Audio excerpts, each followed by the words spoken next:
할렐루야. 우리 옆 사람과 인사합니다. 3월 한 달도 주님 안에서 승리하세요.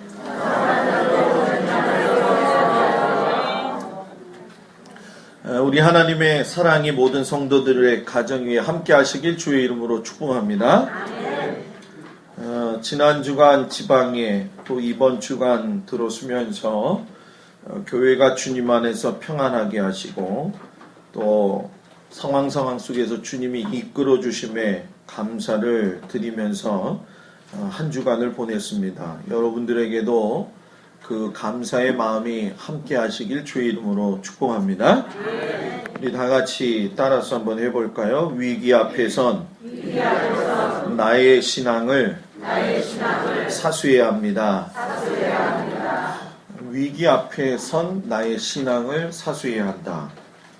그 영화 버티컬 리미트라고 하는 영화를 아마 보셨는지 모르겠습니다.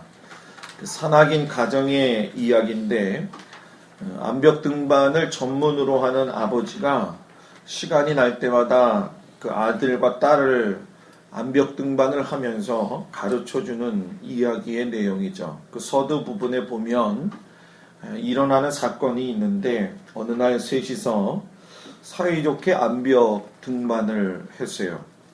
근데 우리가 알다시피 여러분, 암벽 등반의 필수는 생명을 보존하기 위해서 생명선을 다 같이 한 줄로 묶는 거죠.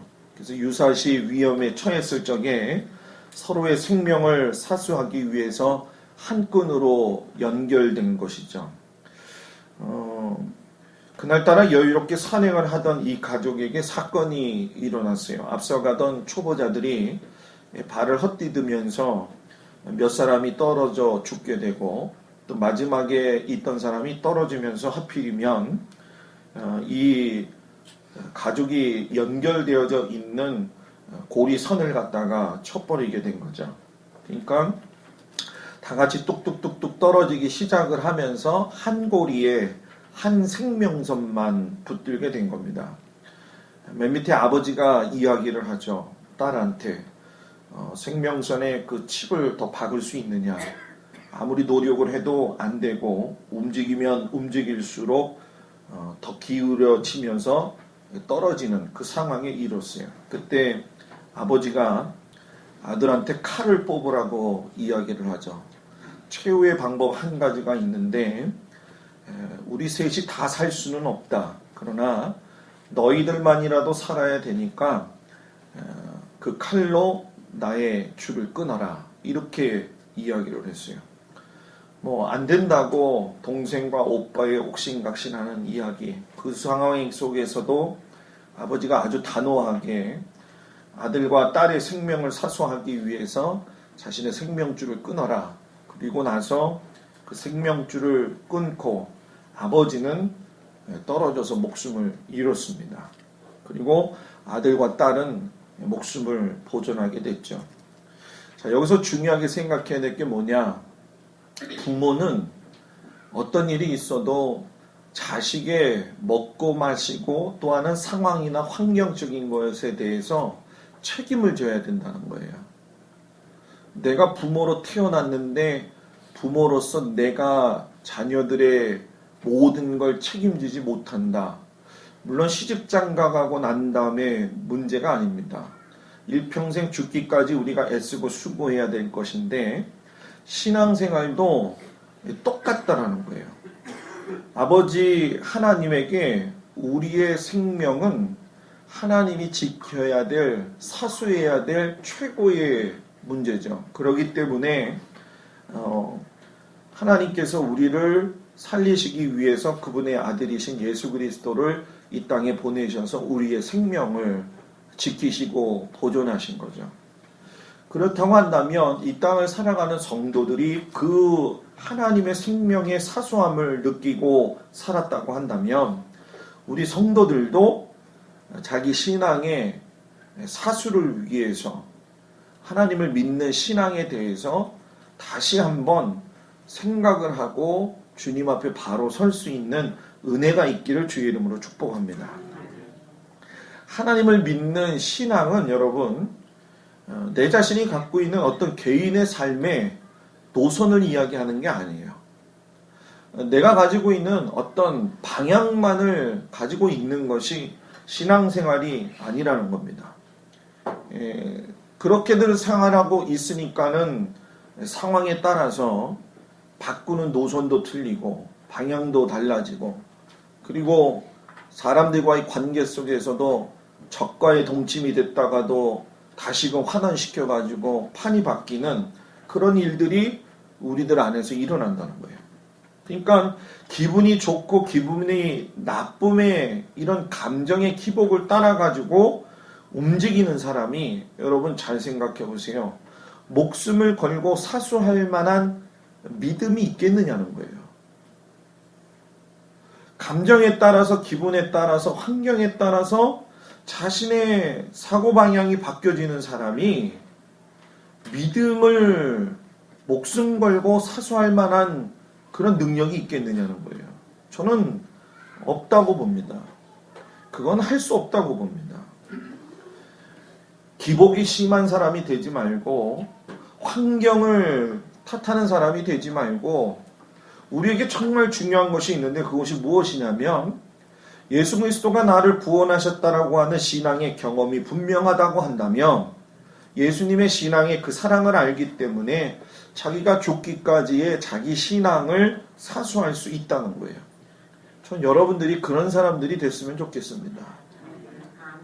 단순하게 물 따라 흘러가는 그런 신앙인이 아니라, 여러분들이 주님이 여러분들을 위해서 목숨을 걸고 십자가에 달려 돌아가신 것을 깊이 깨닫는다고 한다면, 여러분들의 신앙을 죽기까지 사수하며 하나님께 영광 돌리며 사랑하는 그런 믿음의 백성들이 되기를 주의 이름으로 축복합니다. 아멘. 우리가 신앙을 지키기 위해서 오늘 말씀을 보니까 베드로와 요한이 등장을 하는데, 베드로와 요한이 복음을 사수하는 태도가 아주 너무 구구절절하고 확고하고 아주 하나님 앞에서 다른 모습을 가지고 있는 모습을 보게 돼요. 자, 저는 이 말씀을 준비하면서 오늘 우리들에게 필요한 게 베드로와 요한이 가지고 있는 이러한 믿음의 태도가 필요하지 않는가. 여러분, 우리가 밤에 뉴스를 들을 때마다 요즘 섬찟한 이야기들이 너무나 많아요.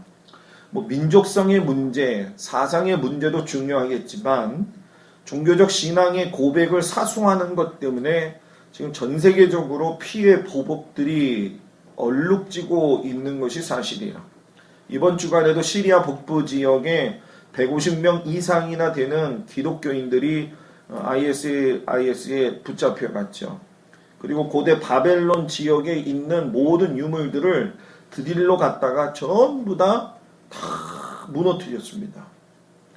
그러기만 합니까? 우리나라에서는 이틀에 걸쳐가지고 엽총 사건이 터져가지고 가족 전체가 죽고, 또 한편에서는 여러분 간통죄가 폐지가 되어져가지고 간통죄 폐지된 날 여러분 그걸 기뻐하는 사람들이 나이트클럽에 모여가지고서는 축배를 들었다는 거예요. 여러분, 이게 우리 현실이에요. 뉴스에 나왔어요. 신문에 나온 거예요. 제가 지어낸 얘기가 아니라. 자, 이런 상황 속에서 우리가 신앙을 지키고 진짜 위기 앞에 선 상황이 되지 않았는가. 저는 그래서 오늘 설교 제목을 위기 앞에 선 나의 신앙을 사수해야 되지 않겠는가, 이런 제목을 잡은 거예요. 여러분, 세상 사람들은 우리들한테 고리타분하게 살냐고, 아직까지도 예수에 얽매여서 살고 있느냐고, 세상과 그냥 동화되어져서 그냥 대충 신앙생활 하면서 살면 되지, 그걸 굳이 그렇게까지 헌신하면서 사냐고 우리한테 자꾸 유혹을 하는 것이 사실이에요. 그냥 불분명한 신앙적인 태도를 가지고 있는 사람들은 이런 세상의 요구에 대해서 자신의 신앙적인 것이 감정이나 기복에 따라서 흘러가기 때문에 혼돈하게 되어 있는 것이고, 또 자유롭지 못하게 된다라고 하는 것을 우리가 깨닫게 됩니다. 그래서 우리는 정말 지금 우리의 바른 신앙을 사수해야 할 시기에 와 있다는 거예요. 여러분들이 이 심각성을 같이 알고 여러분들의 신앙을 지키는 데 있어서 소홀함이 없기를 주 이름으로 축복합니다. 성전 미문에 앉아있던 안전뱅이가 일으켜졌지요. 그리고 난 이후에 보게 되면 베드로와 요한이 예수님을 비방하고 멸시하고 죽였던 자들 앞에서 복음을 들고 예수님을 영접하기 시작을 했어요. 성경에는 그 복음을 전한 날에 성인의 수만 그날에 5,000명이 예수님을 믿었다라고 이야기를 합니다. 여러분, 우리의 입장에서는 성령 충만 받았으니까 베드로와 요한이 그렇게 행하는 것이 당연하지만 상대방의 입장에서 한번 생각해 보라는 거예요. 예수만 죽이면은 모든 것이 다 해결될 것이라고 생각했던 그 당시에 대제사장들이나 또 사두개인, 또 서기관들의 입장에서 보게 된다면 자신들이 가지고 왔던, 그리고 자신들이 체계적으로 사수했던 율법의 체계가 베드로와 요한을 통해 가지고서는 뒤흔들리는 일이 일어났다는 거예요. 그러니까 그들도 그들 나름대로의 자신들의 고유한 권한을 사수하기 위해서 성경에 보니까 베드로와 요한을 잡아들였다라고 이야기를 해요. 자, 그러면 그것으로 끝이냐? 아니라는 거죠. 그들도 그들의 율법을 사수하기 위해서 베드로와 요한을 잡아들여서 죽이기 직전까지 가지만 베드로와 요한은 복음의 능력을 사수하기 위해서 오히려 그들 앞에서 담대하게 말씀을 전하기 시작을 했다는 거예요. 자, 여러분, 신앙은요, 자기의 생각이나 신념을 전하는 것이 아니라는 거예요. 나를 위해서 죽으신 오직 예수 그리스도의 복음을 생명처럼 소중히 여기고 주님을 위해서 살 수 있다고 고백할 수 있는 것이 사수하는 거예요. 그러니까 오늘 신앙을 사수하지 못하니까 교회의 소소한 일들이 크게 확대되어지는 것이고, 또 여러분 뭡니까? 목회자와 성도들이 서로를 배려하지도 아니하고 성도들끼리도 서로 싸움을 하고 세상의 질타를 받는 이유가 거기서 나온다는 거예요. 오늘날 위기 앞에선 기독교 신앙이라고 많은 사람들이 이야기를 하고 걱정을 해요. 근데 그 잘못이 교회가 되었든 개인적인 성도의 삶이 되었든 또한 교회를 이끄는 지도자들의 문제로서만 보아서는 안 된다는 거예요. 어느 한 사람의 개인의 문제가 아니라는 거죠. 목사도 흠이 있고 성도들도 흠이 있어요. 그런데 문제는 세상 사람들이 우리를 바라볼 적에 하나로 보지 둘로 보지는 않는다는 겁니다. 편의상 그렇게 보고 있는 것처럼 우리는 생각하지만 그것은 천만의 말씀이라는 거예요. 절대적 위기 속에서 담대한 복음의 신앙을 사수할 수 있기 위해서는 오늘 베드로와 요한을 통해 가지고 귀중한 신앙을 본받아야 되겠는데, 그 중에 하나가 여러분 뭐냐면 복음의 능력을 경험하면 사수할 수 있다는 거예요. 복음의 뭐예요? 능력을 경험하며. 내가 구원의 확신이 없는데 내가 복음의 능력을 경험해 보질 못했는데 다른 사람을 살릴 능력이 있겠어요? 내가 참 하나님을 만나보지를 못했는데 참 생명을 구원할 힘이 내게 있겠냐는 거예요. 위기 앞에선 기독교 신앙을 사수하는 것은 나의 신앙을 사수하는 데서부터 시작이 되는 겁니다. 성령을 받은 베드로와 요한뿐만이 아니라 초대교회 성도들의 특징이 무엇이었냐면 예수 생명 그 자체였다는 거예요. 그러니까 구원의 능력을 알고 나니까 전하지 않을 수가 없는 거죠. 예수님의 복음 안에 생명이 있음을 아는데 어찌 안전할 수가 있냐는 거예요. 그런데 문제는 복음 앞에는 항상 반대자들이 있다는 거예요. 제가 이번 주간에 목사의 딸이라고 하는 책을 읽었습니다. 우리나라의 최고 성경 주석학자인 박윤선 목사님의 딸 박혜란 목사님이 지은 책인데, 오후 예배 때 이걸 오늘 조금 좀 다루겠습니다.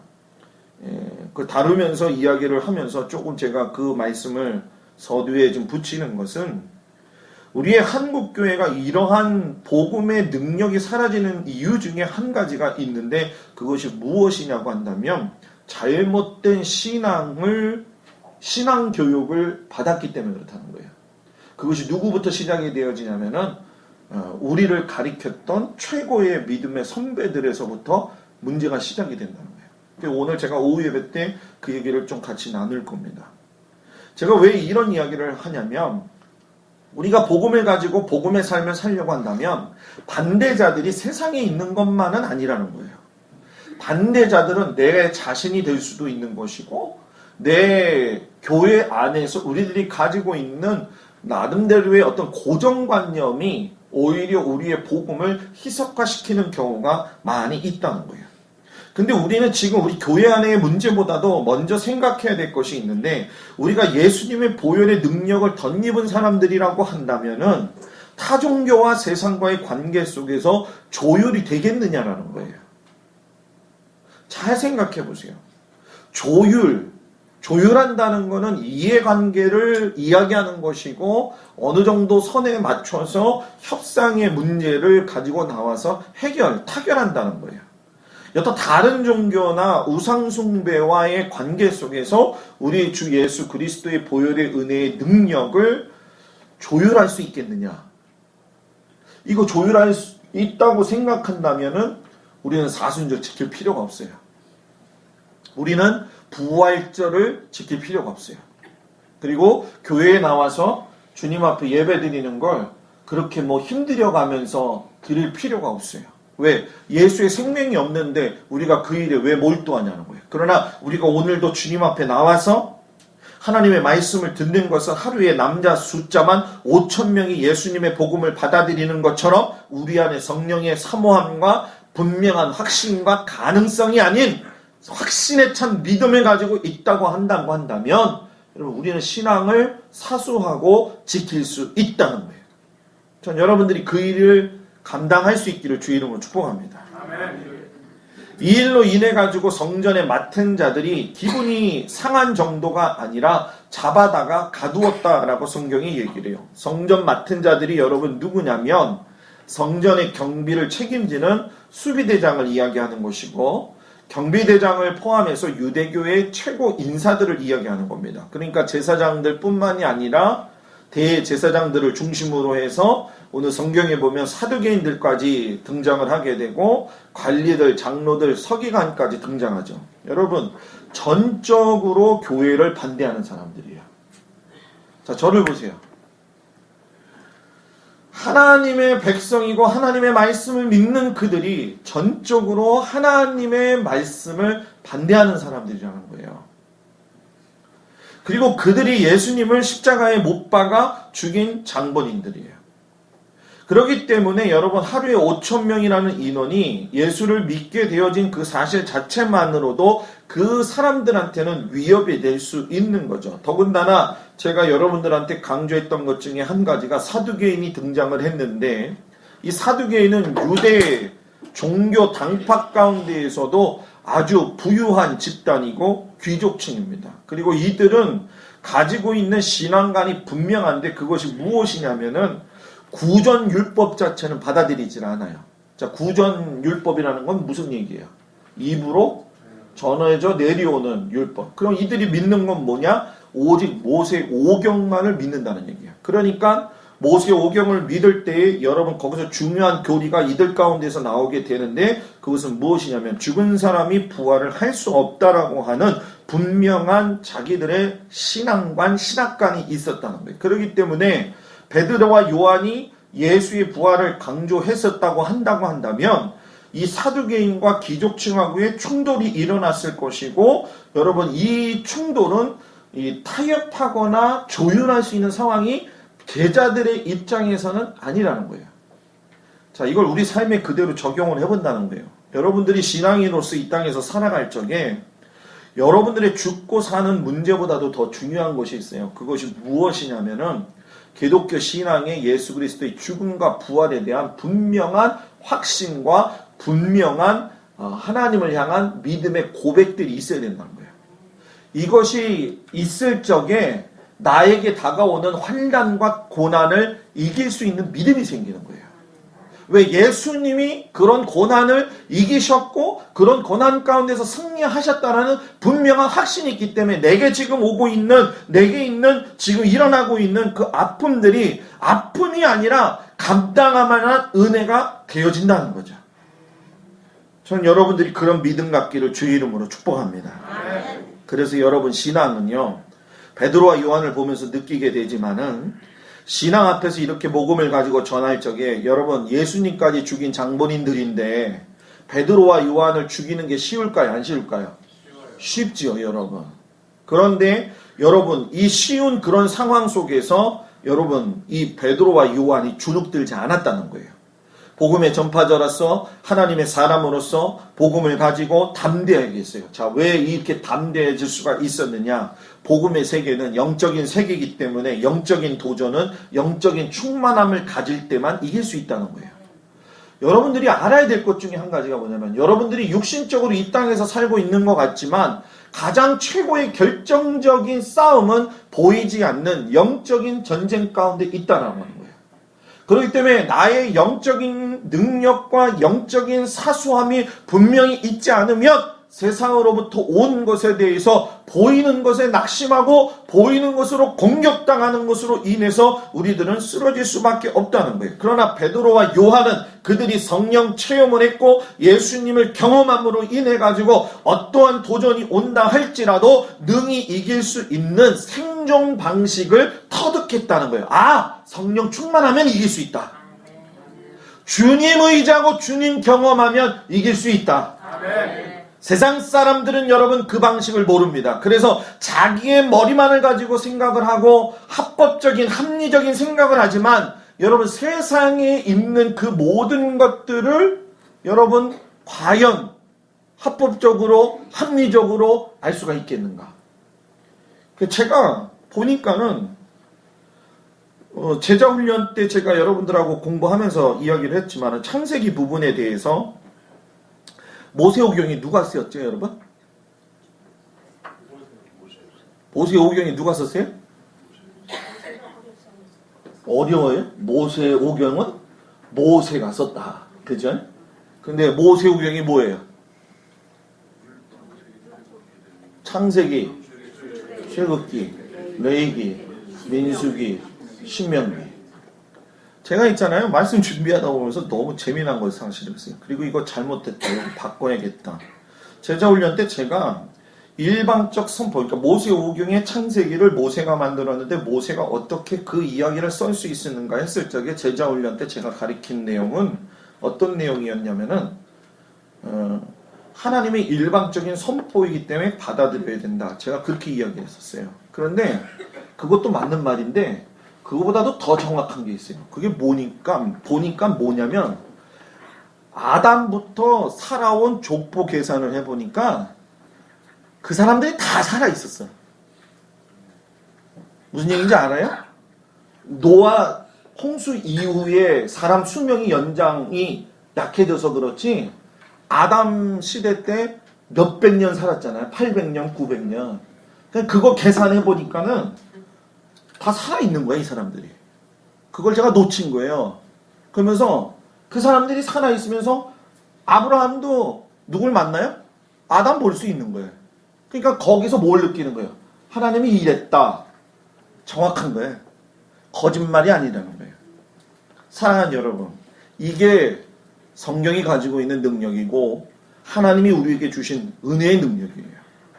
종교다원주의가 많고 불분명한 신앙적인 배도가 많고 영적인 눈가림이 많고 분별하지 못하도록 여러 가지 은사의 시대가 이루어지고 있는데 별로 그거 중요하지 않아요. 정말 중요한 건 내가 하나님의 말씀을 섬기면서 내 신앙을 사수하기 위해서 주일 성수하고 말씀 읽고 아주 기본적인 것만 열심히 해도 여러분 우리들은 믿음으로 살 수 있습니다. 그러니까 전 여러분들이 그렇게 살기를 주의 이름으로 축복합니다.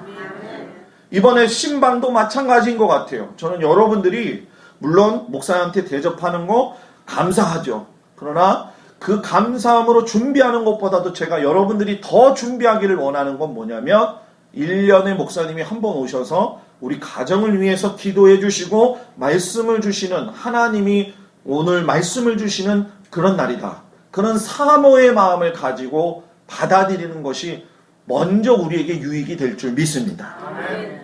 여러분 저는 우리가 이 땅에서 살 적에 성령에 대한 충만함이 없으면 세상하고 정면 승부할 수 없다고 생각합니다. 성령 충만하지 않으면 정면 승부가 안 돼요. 그냥 옆에 가서 살짝 찔러보고 쏙 도망갔다가 다시 쏙 찔러보고. 저는 우리 교회 성도들이 이번 사순절 기간을 통해서 복음의 능력을 경험하기를 주의 이름으로 축복합니다. 두 번째는 복음을 전하다가 고난을 당할 적에 두려움으로 충만하지 말고 성령으로 충만하라는 거예요. 사도들을 미워한 결과 옥에 잡아 가두었죠. 그런데 잡아다가 신문을 합니다. 자, 예수님까지 죽였던 사람들이 신문했다고 한다면 아까도 이야기한 것처럼 죽을 수밖에 없는 상황이에요. 그런데 그 상황에서 베드로와 요한이 뭐예요? 두려워하지 않고 끊임없이 계속 입술을 벌려서 구원자가 되시는 예수님을 증거해요. 문제 다 해결했다고 생각을 했는데 이제 뭔가 평안하다고 생각을 했는데 여러분 어떻게 돼요? 계속적으로 그의 제자들이 문제를 확대시켜 나가고 있는 거예요. 여러분 여기서 우리가 잘 보아야 될 것이 있어요. 제자들 속에는 우리를 살리신 예수님의 보혈의 확증과 보혈의 생명이신 성령이 있었기 때문에 그렇다는 거예요. 자, 요거를 예수님의 죽음 속에는 우리를 살리시려는 예수님의 속죄의 피가 있지만 제자들 속에는 그 속죄의 피를 덧입어서 확증되어진 생명의 능력인 성령의 능력이 있었기 때문에 여러분 중심이 벗어나지 않았다는 거예요. 그러니까 오늘날 신앙이 흔들리고 교회가 흔들리고 있는 이유는 결국 뭐냐? 그 마음의 중심에 보혈의 생명이신 성령의 능력의 영향을 받지 않고 살고 있다는 거예요. 충만하지 않게 살고 있다는 거예요. 그냥 채워지긴 채워졌는데 꽉 채워진 것이 아니고 넘쳐 흐르는 것이 아니고 그냥 어느 정도만 찼으면 됐다고 생각을 하는 거예요. 여러분 강아지들 보세요. 어떤 강아지가 다른 어린 강아지를 위해서 대신 죽었다고 생각해봐요. 큰 강아지가 어린 강아지들을 위해서 대신 죽은 거예요. 그런데 어린 강아지들이 도끼를 품고 대신 자기들을 위하여 죽은 큰 강아지를 위해서 결사항전으로 대드는 거 봤어요? 문제가 어렵나요? 이게 짐승과 사람이 다른 점이라는 거예요. 짐승도요, 여러분, 은혜는 알지 않습니까? 그죠? 그러면 은혜를 모르면 우리가 짐승만도 못하다고 이야기를 해요. 그러면 짐승이 대속이라는 걸 모르기 때문에 대신 죽을 수가 없다고 한다면 우리는 엄연히 하나님의 형상을 가지고 있는 사람이고 하나님의 모습을 가지고 이 땅에서 살아가고 있는 사람들인데 하나님께서 자기 아들을 위해서 자기 아들을 통해서 우리가 이 땅에서 가지고 있는 모든 것 중에 최고의 두려움 뭐예요? 사망. 인간의 죄의 결과는 뭐예요? 사망이잖아요. 사망을 사람들이 제일 뭐예요? 두려워하잖아요. 그죠? 그래서 우리 건강해야 된다고 운동도 하고 여러 가지 약도 먹고 그러는 거 아니에요. 그죠? 그래요, 안 그래요? 그렇잖아요. 예? 제가 어저께도 저녁에 둘째하고 같이 보라매 공원에 갔어요. 8시 50분에 갔는데 그 와중에도 그 시간에도 어저께 좀 추웠잖아요. 그죠? 그런데도 열심히 뛰고 열심히 하는 사람도 있더라고요. 제가 그 사람들을 보면서 제가 느낀 게 사람이 자기의 목숨을 연명하기 위해서 저렇게 노력하고 나도 운동하러 나왔지만 여러분 우리가 내 신앙이 죽어가고 있다라고 하는 사실을 모르고 있다고 한다면 그 얼마나 답답하냐는 거예요. 내 신앙이 살기 위해서 성령의 충만함을 가지고 있다고 한다면 사단이 우리에게 준 아무리 큰 죽음의 권세가 있고 두려움의 권세가 있다 할지라도 여러분 우리는 이길 수 있다는 거예요. 여러분 우리는 이길 수 있다는 거예요. 건강 잃어버리면 건강 찾으려고 노력하고 세상에서 실패해서 물질 잃어버리면 물질을 다시 찾기 위해서 수많은 노력을 하고 명예 잃어버리면 명예 찾으려고 노력하는 게 세상 사람들 아닙니까? 그리고 세상 사람들은 먹는 것, 입는 것, 우리들도 그것에 휘달려 가지고서는 두려움에 쌓여 가지고 살 때가 많이 있지 않아요? 그러나 여러분, 세상 사람들이 알고 있는 이 두려움은 그들이 잠을 못 이루고 걱정을 하며 밤을 지새우기까지 하지만 우리는 여러분 주님이 주시는 말씀을 붙들고 너희는 염려하지 말라. 하나님을 믿으니 또 나를 믿으라. 그래요. 돈이 없어서 좀 병이 들어서 힘들고 고난이 있다 할지라도 그것 때문에 추눅이 들어서 여러분들의 인생이 두려워지는 것이 아니라 악한 마귀 권세를 물리치신 예수 그리스도가 오늘 나의 모든 부분에 하나님께서 풍성하게 대하신다. 여러분, 이 베드로와 요한이 뭐 돈이 있었겠어요? 아니면 뭐 많이 배웠기를 했겠습니까? 9절 10절에 가면은 너희가 십자가에 못 박고 하나님이 죽은 자 가운데서 살리신 나사렛 예수 그리스도의 이름으로 이 사람이 건강하게 되어 너희 앞에 섰지 않느냐? 누구를요? 안전뱅이를 이야기하는 거예요. 또박또박 말대꾸하는 것 같지만 자신의 의사를 성령이 충만해가지고서는 자기들 앞에 오고 있는 두려움조차도 근접하지도 못하도록 생명을 내놓았다는 거예요. 여러분 따라합시다. 생명을 살리는 일에는 생명을 내놓아야 한다. 아멘? 생명 살리는 일에는 생명을 내놓아야지만이 살릴 수가 있다는 거예요. 저는 여러분 우리 교회가 주님 안에서 지난주 이렇게 지방에 끝나고 한 주간 지내면서 마음속에 느낀 건 하나님 그래도 감사합니다. 여러분들은 안 감사해요? 나는 감사하더라고요. 야, 참 하나님 기적 같은 은혜가 우리 교인들한테 있습니다. 진짜 어렵고 힘들게 세워진 교회 수많은 일들이 있었지만 주님이 지키시고 인도하시면서 지금까지 오고 우리가 하나가 되어서 주님 안에서 평안함을 누리고 목장을 통해서 서로의 고민과 아픔을 나눌 수 있도록 인도해 주시는 아버지 하나님, 제가 이 사람들의 목회자가 되어져 가지고 목회할 수 있다는 것만으로도 감사합니다. 그랬어요. 그래도 내가 적어도 여러분들한테 이 쌍욕은 안 듣잖아. 네? 아우, 지난주에 나는요 진짜 실망했어요. 우리 동작지방의 수준이 이거밖에 안 되는구나. 목사들이건 성도들이건 교회건 그저 그 욕을 해대고 그 놀리는 그걸 보면서 하나님 이제는 우리 교회에서 저런 소리가 안 들리게 하시니 우리 성도들이 이만큼 성숙하게 하시니 감사합니다. 아멘. 근데 하나님 제가 욕심이 많아서 우리 성도들이 조금만 더 주님을 위해서 살면 좋겠습니다. 아멘. 그렇게 기도하고 감사했어요. 그래서 마지막으로 따라합시다. 나사렛 예수의 이름으로 사수하자. 교회가 생명력을 잃어버리면 끝입니다. 성도의 신앙은 각 개인의 신앙의 생명력이 끝나면 여러분 살 수가 없어요. 여러분 우리가 이 사실을 다 알고 있어서 다 알고 있는데도 불구하고 능히 이기지 못하는 이유가 뭐냐? 그건 여러분 뭐예요? 세상 방법으로 대처하고 신앙이 즉흥적이기 때문에 그런 거예요. 그러니까 지난주에도 그 일 보면서 제가 느낀 게 세상의 법이 그대로 교회로 흘러드는 거예요. 제가 요번에 그 목사의 딸 책을 사서 저희 집사람이 읽고 제가 읽었는데 앉아가지고 2시간 반 만에 그걸 다 읽어버렸어요. 너무 은혜가 되는 거예요. 그래서 쉽게 얘기하면 목사 딸이 목사인 아버지 욕하는 얘기예요. 근데 사람들은 그렇게 보고서는 그걸 막 썼어요. 어떤 사람들은 후기에다가 지 아버지 욕하는 목사 딸이 어디 있느냐, 뭐 어떻게 이런 수가 있느냐, 내가 존경하는 목사. 근데 저는 그걸 객관적으로 아주 읽고선 썼는데 거기 읽어보니까 뭐냐, 한국 교회가 왜 이렇게 삐뚤어지고 이렇게 될 수밖에 없느냐의 문제가 이 책의 내용이. 그래서 그거를 제가 페이스북에다가 썼어요. 그랬더니 반응이 나오잖아요.